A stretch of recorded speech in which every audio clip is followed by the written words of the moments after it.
जय हिंद। सबको मेरा प्रणाम नमस्कार है। साथियों, बिहार पुलिस री एग्ज़ाम 2023 जिसका एग्ज़ाम 2024 में अगस्त के महीने में हुआ था। अब जितने सारे परीक्षार्थी हैं उन लोगों के मन में हमेशा एक प्रश्न उठता है कि इसका रिजल्ट कब तक आएगा,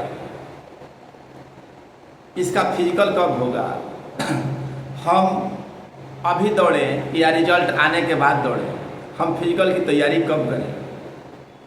तो देखिए, हम एक एक करके सारे विषयों पर चर्चा करने वाले हैं और अंत में आपको बताएंगे कि इसका रिजल्ट कब तक आएगा। तो आप पेशेंस से सुनिए। अगर यहाँ तक आप आ गए हैं तो चैनल को सब्सक्राइब कर लीजिए, और अगर सब्सक्राइब कर दिए हैं तो थोड़ा सा एक सेकंड से भी कम समय लगता है, लाइक कर दीजिए। 1 सेकंड का 9वां भाग लगता है। और अगर लाइक भी कर दिए हैं तो अपने दोस्तों तक शेयर कर दीजिए, ठीक है। हमारी आपसे इतनी ही गुजारिश। तो चलिए, आप जानते हैं कि ये पिछले साल की वैकेंसी है, 21,391 पद। इसका रिजल्ट कब आएगा? इसका एग्ज़ाम अगस्त के महीने में हो गया था। इसका एग्ज़ाम अगस्त के महीने में हो गया था। 6 चरणों में हुआ था। 18 लाख परीक्षार्थी थे, 12.5 लाख अपीयर हुए। ये सारे बच्चे को पता है, ठीक है। अब बात आती है कि इसकी रिजल्ट कब आएगी। तो देखिए, हम अपने कम्युनिटी पोस्ट में और हम अपने टेलीग्राम चैनल, जो कि टेलीग्राम चैनल का नाम है कॉन्सेप्ट क्रांति, उस पर हम उस पेपर का कटिंग आप लोगों के लिए पब्लिश कर देंगे। आप लोग देख लीजिएगा ये सारी घटनाक्रम, सारी बातें। चूँकि अब आप पेपर कटिंग पे आप कॉन्फिडेंस से कैसे बोलेंगे जी? तो पेपर कटिंग आप लोगों के एग्ज़ाम के पहले भी कुछ दिन पहले आया था कि आपका एग्ज़ाम इस डेट को होने जा रही है।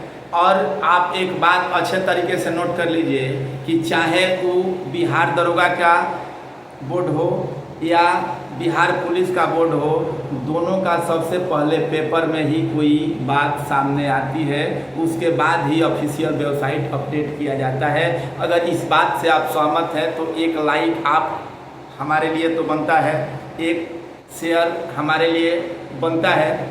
आपको हम इस कड़ी धूप में बैठ कर के वीडियो बना रहे हैं, ठीक है। अब बात आती है कि इसका रिजल्ट कब आएगा। तो पेपर का आज पटना का कटिंग है। पटना के अब ये किस पेपर का कटिंग है ये तो हम नहीं जानते हैं, ठीक है। मेरे पास इस कटिंग का फोटो आया, हमने आपको प्रोवाइड करने का काम किया, ठीक है।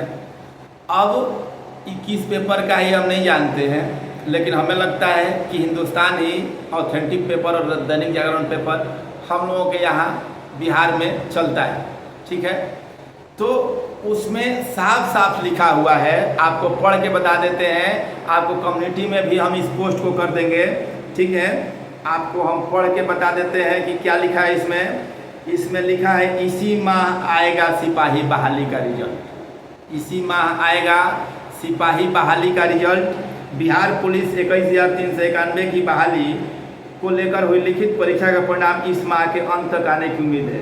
अगस्त 2024 में 6 चरणों में हुई इस परीक्षा में 18 लाख आवेदकों ने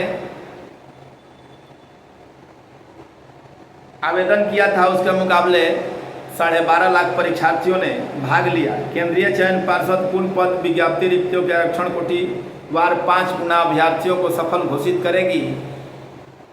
और लिखित परीक्षा में चूँकि वो अपना दिया हुआ है 30% से कम अंक लाइएगा, जिसका जो क्राइटेरिया है, अगर कम लाइएगा तो आपको आयु घोषित कर दिया जाएगा। अब आता है कि अभ्यर्थी के दूसरी चरण की शारीरिक दक्षता परीक्षा खुद ब खुद दूसरे चरण की शारीरिक दक्षता परीक्षा के लिए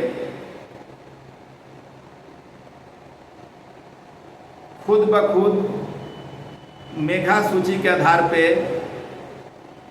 शारीरिक दक्षता परीक्षा के लिए खुद ब खुद असफल घोषित होंगे। मेधा सूची के आधार पर सफल अभ्यर्थियों का चयन होगा। जानकारी के मुताबिक अक्टूबर के अंत तक रिजल्ट प्रकाशित हो सकता है। शारीरिक दक्षता परीक्षा दिसंबर में राजधानी पटना के केंद्रों पर ली जा सकती है। ठीक है। अब चूँकि आयोग क्या करता है कि आपको इनपुट देता है, आयोग क्या करता है, आपको एक कला बता देता है कि हम इस तरह से काम करने वाले हैं, और पेपर के बाद झूठ मान करके बहुत सारे बच्चे उसको फेक मान लेते हैं कि पेपर ऐसा ही दे देता है। लेकिन हमें जहाँ तक पूर्ण विश्वास है कि जो CSBC और BPSSC आयोग जो बिहार का दरोगा का एग्ज़ाम लेती है, ये दोनों का पहले पेपर में ही कुछ बातें आती है, उसके बाद ही उसके ऑफिशियल वेबसाइट पे पब्लिश होता है। ठीक है। तो अगर आप लोग अभी फिजिकल करना प्रारंभ नहीं किए हैं तो आप फिजिकल करना प्रारंभ कर दीजिए। आपसे हाथ जोड़ के विनती है मेरे छोटे भाई, क्योंकि बिहार पुलिस वाले तो हमसे कोई बड़ा नहीं होगा। ठीक है। मेरा एज हो गया 47 साल। आई बात समझ में? तो आपको हमने बता दिया, हमने 1962 की लड़ाई भी देखी है। ठीक है। तो हम आपसे हाथ जोड़ के विनम्र निवेदन करते हैं कि दशहरा में आप गोलगप्पे के फेरा में मत रहिए। आप माँ दुर्गा को प्रणाम करके उनका आशीर्वाद लेकर के आप लोग फिजिकल में लग जाइए। आज ही सप्तमी है, आज ही पाठ खुलने वाला है रात में। कल उनका प्रातः दर्शन कीजिए, या शाम में ही दर्शन कीजिए, रात में दर्शन कीजिए, कभी दर्शन कीजिए। और कल प्रातः दर्शन करने के उपरांत ही नवमी को जब लोग कहता है कि 9 द्वार खुल जाता है, उस संदर्भ में आप लोग क्या कीजिए, अपने फिजिकल में अगर अभी तक छोड़ दिए हैं, भाई फिजिकल से किसी को घाटा नहीं होता है। फिजिकल शारीरिक व्यायाम होता है, शारीरिक फिटनेस होती है, आपकी ताकत बनी रहेगी। आपसे हाथ जोड़ के विनती है, जिनका भी 60 के आसपास नंबर है, अरे सारे लोग दौड़िए ना भाई, इसलिए कि इसका अगला विज्ञापन भी खुद आने वाला है। इसका अगला विज्ञापन खुद ब खुद